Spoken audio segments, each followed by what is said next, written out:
क्या आपने कभी सोचा है कि भगवान शिव के हाथ में जो त्रिशूल है वो सिर्फ एक हथियार नहीं बल्कि पूरे ब्रह्मांड का सबसे बड़ा रहस्य है।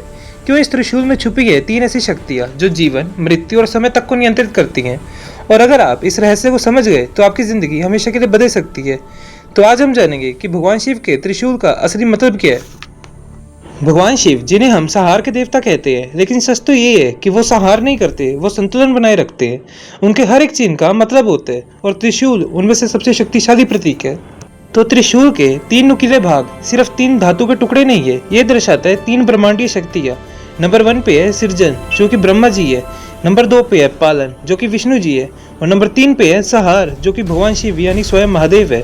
मतलब पूरा ब्रह्मांड इन तीन शक्तियों के संतुलन पर चलता है और भगवान शिव का त्रिशूल ये बताता है कि वो इन तीनों शक्तियों के स्वामी हैं। पर क्या आप जानते हैं कि ये त्रिशूल समय को भी दर्शाता है। तो पहला शूल होता है भूतकाल का, दूसरा शूल होता है वर्तमान का और तीसरा शूल होता है भविष्य का।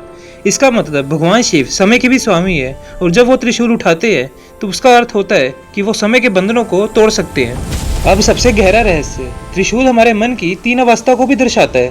पहला है जागृत अवस्था यानी कि कॉन्शियस माइंड, दूसरा है स्वप्न अवस्था यानी कि सबकॉन्शियस माइंड और तीसरा है सुषुप्ति अवस्था यानी कि अनकॉन्शियस माइंड।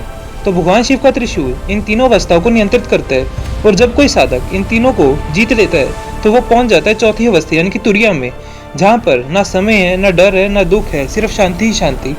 त्रिशूल सिर्फ ज्ञान का प्रतीक नहीं बल्कि ये है बुराई के अंत करने का हथियार। जब भी दुनिया में अहंकार, अज्ञान और बुराई बढ़ती है तो भगवान शिव का त्रिशूल उसे समाप्त करता है। यह अहंकार को तोड़ता है, यह अज्ञान को मिटाता है और यह नकारात्मक ऊर्जा को खत्म करता है। तो अब समझिए कि भगवान शिव का त्रिशूल सिर्फ एक हथियार नहीं है, ये है जीवन को संतुलन करने वाला, समय को नियंत्रित करने वाला और मन की मुक्ति का रास्ता दिखाने वाला। अगर आप अपने अंदर के अहंकार को, डर को और भ्रम को खत्म कर दें तो आप भी अपने जीवन के त्रिशूल के स्वामी बन सकते हैं। अगर आपको ये रहस्य जानकर कुछ नया सीखने को मिला तो इस वीडियो को लाइक करें, शेयर करें और कमेंट में लिखें हर हर महादेव, ताकि महादेव की कृपा आप पर हमेशा बनी रहे।